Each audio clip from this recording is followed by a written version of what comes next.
So welcome back. In this lesson, we will be learning how to draw the circle in Solidworks.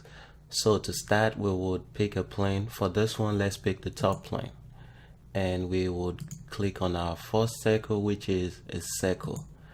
So when we click on the circle, we can click and drag it out and click. And it's that simple. That's how you draw a circle. You click, drag it out, and click. And that is how you draw a circle. And the next one under the circle is the perimeter circle, which is a pretty much 3-point click.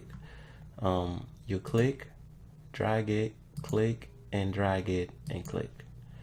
And again, you click, drag it, click, and drag it out, and you click again. So those are the two types of circle they have under the sketch tool: the regular circle and the perimeter circle. As you start working with Solidworks, you will find which one is convenient for you to use.